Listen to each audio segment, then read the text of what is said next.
शुरू से बोलती गई, इस मोहल्ला में भी बोली है मुस्लिम मोहल्ला से कहीं भी कि हमको मरने के बाद कब्रस्तान का में हमको जगह दीजिएगा ताकि तभी हमको शांति मिलेगा।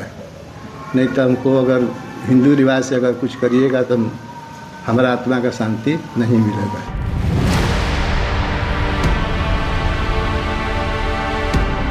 महीना में साल में एक बार अजमेर शरीफ और गौस पाक कछौटा शरीफ जरूर जाती थी और उसके साथ है और भी लोग जाते थे साथी में।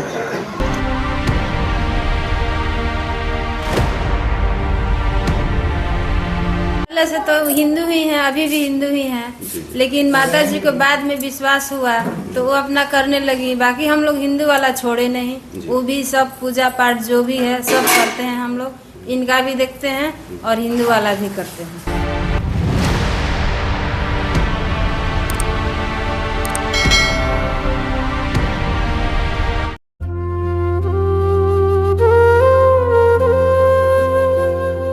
हिंदू धर्म में पैदा हुई, हिंदू रीति रिवाज से पली बड़ी और हिंदू रीति रिवाज से ही विवाह हुआ। 58 वर्ष की आयु में निधन हुआ और निधन से पहले संगीता ने पति लक्ष्मण राम बा अपने पुत्र से इच्छा जाहिर की कि उसे हिंदू रीति रिवाज के अनुसार जलाया नहीं जाए बल्कि कब्रिस्तान में दफनाया जाए, और फिर ऐसा ही किया गया।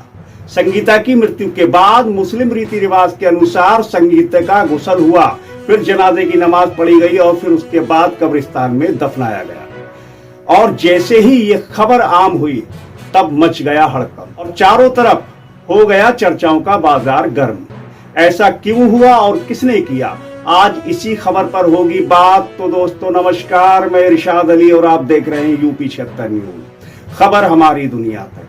बस आपसे एक ही निवेदन है कि चैनल को सब्सक्राइब करके खबर को शेयर जरूर करें। बिहार के रोहतास जिले के डेहरी अनुमंडल क्षेत्र के मणिपुर की निवासी संगीता देवी का निधन हो गया। परिजन उसके शव को मस्जिद ले गए जहां जनाजे की नमाज पढ़ी गई।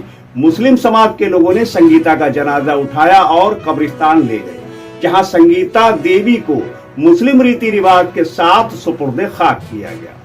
इसके पीछे की वजह संगीता देवी के पति लक्ष्मण राम ने जब खुलासा किया तो सब चौंक गए। शुरू से यही इच्छा था कि हम मुस्लिम वर्ग का जैसे कि सारा कर्तव्य कर रही थी। अजमेर शरीफ, गौस पाक, कलियर शरीफ, कछौटा शरीफ और रोज़ा नमाज सब करती थी। वो रोज़ा रमज़ान महीना आता था तो शुरू से कम 300 रोज़ा रहती थी। एक आध को छूट गया तो छूट गया, 300 रोज़ा रहती है। जुमा के जुमा नमाज पढ़ती थी और जनता उन लोगों को सेवा करना था। सब अगरबत्ती बार कर अपन इंटर सब देती थी और शुरू से बोलती गई, इस मोहल्ला में भी बोली है मुस्लिम मोहल्ला से कहीं भी कि हमको मरने के बाद कब्रस्तान का में हमको जगह दीजिएगा ताकि तभी हमको शांति मिलेगा।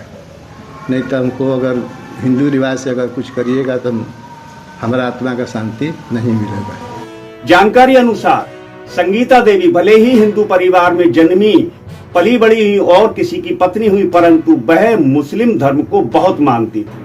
वह परिजनों के साथ पूजा पाठ तो करती थी, परंतु साथ ही नमाज पढ़ना और रोजा रखना ये भी वह बहुत दिल से किया करती थी। उनके अपने कमरे में मुस्लिम किताबों के साथ साथ मुस्लिम तुगरे जैसे खाना काबा की तस्वीर, मदीना मुनव्वरा की तस्वीर और ख्वाजा मोइनुद्दीन चिश्ती रहमतुल्लाह अलैह की तस्वीर, ये सब उन्होंने एक अलमारी में सजा रखे थे, जिसको लोग जिसको परिजन मुस्लिम मंदिर कहा करते थे। अब संगीता देवी का रुझान मुस्लिमों की तरफ कैसे बना, इसकी भी एक बड़ी वजह है। मरते समय भी एक रोज बोल दी थी कि हमको मिट्टी मंजिल होना चाहिए कब्रस्तान। तो हम लोग उसको आत्मा को शांति के लिए मुस्लिम वर्ग से मिले और सब लोग कहे कि नहीं, जब इसका आत्मा सब मोहल्ला जानता है तो रोज़ा रमज़ान करती थी और रमज़ान के महीने में व्यस्त रहती थी मुसलमाने के मतलब बाबा के लिए। और उस ईद के दिन वो अपना जो सेवई पूड़ी सब कुछ बनता था उसके तो हमारे दरवाज़ा पर कम से कम 50 गरीब गुरुआ लड़का जाता था, खाता था, मोहल्ला जानता है। कपड़ा लता जो इसका जितना शक्ति था वो बांटती थी। मगर महीना में साल में एक बार अजमेर शरीफ और गौस पाक कछौटा शरीफ जरूर जाती थी और उसके साथ है और भी लोग जाते थे साथी में। कहाँ उनको दफनाया गया? वही इस्लामगंज कब्रस्तान में, और मस्जिद में उनको ले जाकर नमाज का, जनाजा का नमाज पढ़ा गया ताकि आत्मा को शांति मिले। संगीता देवी के पति लक्ष्मण राम ने बताया कि जब 40 वर्ष पहले उनकी शादी हुई तब शादी के काफी समय तक उनके कोई संतान नहीं हुई। संतान की प्राप्ति के लिए बहुत कुछ किया गया पर कोई फर्क नहीं पड़ा। जिसके बाद वह एक दरगाह पर पहुंची जहां उन्हें किसी ने रोजा रखकर दुआ मांगने की बात कही, जिसके बाद उन्होंने ऐसा ही किया, रोजा रखा और अल्लाह से रो रो कर दुआ मांगी। अल्लाह ने संगीता की दुआ कबूल की और संगीता के 3 संतानें हुई। इसी से प्रेरित होकर हर साल रमजानों में पूरे माह संगीता रोजे रखती और फिर नमाज भी पढ़ने लगी। संगीता को नमाज पढ़ना अच्छा लगने लगा और संगीता नमाजी हो गई। हाल ये हुआ कि जब भी संगीता या उसके परिवार पर किसी प्रकार की कोई दिक्कत या परेशानी होती, संगीता तुरंत नमाज पढ़कर दुआ मांग लेती। संगीता ने हिंद के बादशाह ख्वाजा मोइनुद्दीन चिश्ती रहमतुल्लाह अलैह की दरगाह के बारे में काफी सुना था और काफी कुछ सोच रखा था, जिसके बाद उसके मन में उनकी जियारत करने की इच्छा जाहिर हुई और संगीता ने ख्वाजा मोइनुद्दीन चिश्ती रहमतुल्लाह अलैह की दरगाह पर आकर जियारत की और जिसके बाद वो वहां पर काफी देर तक बैठकर रोई। इसके बाद संगीता का जब भी दिल चाहता वह ख्वाजा मोइनुद्दीन चिश्ती रहमतुल्लाह अलैह की दरगाह पर आती और रोती और अपनी मन्नतें मांगती। हम लोग पहले से तो हिंदू ही हैं, अभी भी हिंदू ही हैं, लेकिन माता जी को बाद में विश्वास हुआ तो वो अपना करने लगी। बाकी हम लोग हिंदू वाला छोड़े नहीं, वो भी सब पूजा पाठ जो भी है सब करते हैं। हम लोग इनका भी देखते हैं और हिंदू वाला भी करते हैं। जो भी इंसानियत के तौर पे ही होना चाहिए, हम लोग वही किए हैं। उनके ये जो उनकी मौत हुई तो मौत के बाद किस तरह का परिवेश रहा, परिदृश्य रहा यहाँ पे?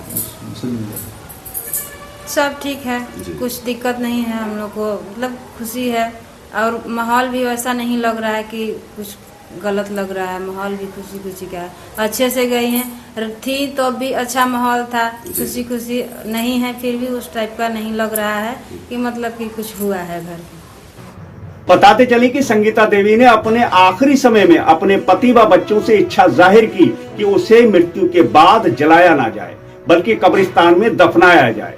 संगीता की मृत्यु के पश्चात उसके पति लक्ष्मण राम ने पास की मस्जिद के इमाम से वार्ता की और अपनी पत्नी की अंतिम इच्छा के बारे में बताया।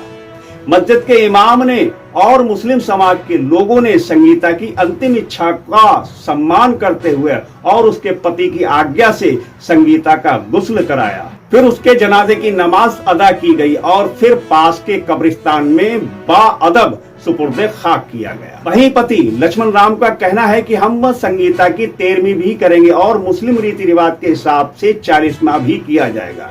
इस खबर के बाद चर्चाओं का बाजार अब गर्म हो गया है। लोग इसे सांप्रदायिक सौहार्द की अनोखी मिसाल के रूप में देख रहे हैं तो वहीं लोग मुस्लिमों के इस कार्य की सराहना कर रहे हैं।